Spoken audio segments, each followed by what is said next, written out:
जय Hind. Welcome to इंसास ICS academy. English वाला, English grammar, vocational, asset and slang. आज के इंग्लिश ग्रामर के क्वेश्चन में हम लोग पढ़ेंगे स्पेशली दो शब्द, deals in and deals with. आपको बताते हैं कि समय समय पर बहुत सारे ऐसे फ्रेजल वर्ब का यूज किया जाता है जिसको यूज करने में अच्छाइयाँ भी हैं और कुछ कंफ्यूजन हो जाते हैं तो शब्दों का अर्थ भी बदल जाता है। तो कौन से ऐसे दो शब्द डील्स इन और डील्स विद के बीच जो मेन अंतर है उन बातों को सीखते हैं और हिंदी और इंग्लिश दोनों में उपयोग करने की कोशिश करते हैं।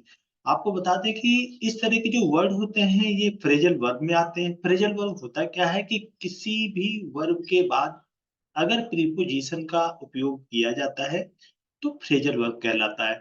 तो ये बातें हैं phrasal verb. Phrasal verb verb plus preposition phrasal verb होता है। तो आज एसेट और स्लैंग में उन सभी बातों की पर चर्चा करेंगे और इसमें सबसे पहले हमारा जो वर्ड है डील्स इन। तो ये डील्स इन का मतलब क्या होता है इसको पहले हम लोग हिंदी में समझते हैं। डील्स इन का मतलब होता है व्यापार करना। क्या करना? व्यापार करना। और या फिर किसी भी तरह का व्यवसाय करना। तो ये चीज हो जाती है हमारी डील्स इन का।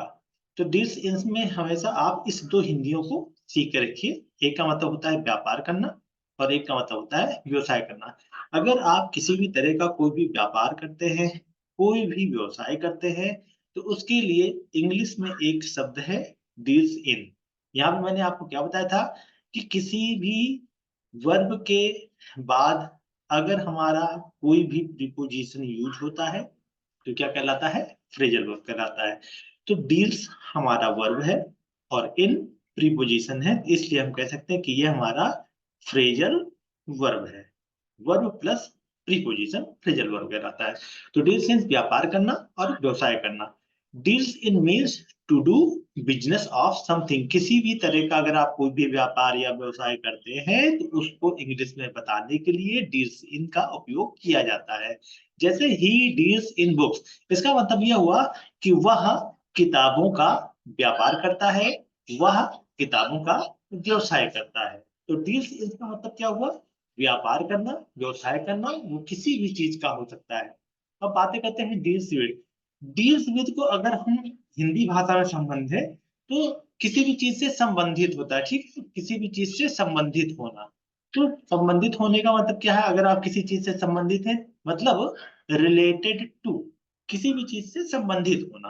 तो डील्स विद, यहाँ पे जो दूसरा शब्द है हमारा कौन सा है? डील्स विद का है। तो deals with means related to, किसी भी चीज से संबंधित होना, किसी भी वस्तु से संबंधित होना, किसी भी व्यक्ति से संबंधित होना, किसी भी स्थान समय से संबंधित होना। तो डील्स विद का मतलब होता है संबंधित होने से। दिस बुक्स डील्स विद, अब यहाँ पे क्या है? This book deals with English literature. हम ये कह सकते हैं कि इस किताब का संबंध अंग्रेजी साहित्य से है। क्या है? संबंधित होना या संबंध होना। ठीक है, तो ये दो चीजें हमारे लिए जरूरी हो जाती हैं, इनको जानना और सीखना। संबंधित होना या संबंध होना। तो इस तरह की जो बातें हैं ये हमारे फ्रेजल वर्ब में आती हैं। फ्रेजल वर्ब में ही हमें डील्स इन और डील्स विद दो शब्दों की जानकारी होती है। तो यहाँ पे आपने आज दो शब्द सीखे, डील्स इन व्यापार करना, व्यवसाय करना, और डील्स विद संबंधित होना। ही डील्स इन बुक्स, और दूसरे का मतलब क्या था? This book deals with English literature. तो आज इंग्लिश ग्रामर, वोकेशनल, एसेंट और स्लैंग में यहीं तक। मिलते हैं नेक्स्ट सेगमेंट में नए तथ्य और नए विश्लेषणों के साथ। तब तक के लिए इंसास ICS academy private limited, English वाला, English grammar, vocational, accent and slang की तरफ से जय हिंद, जय भारत।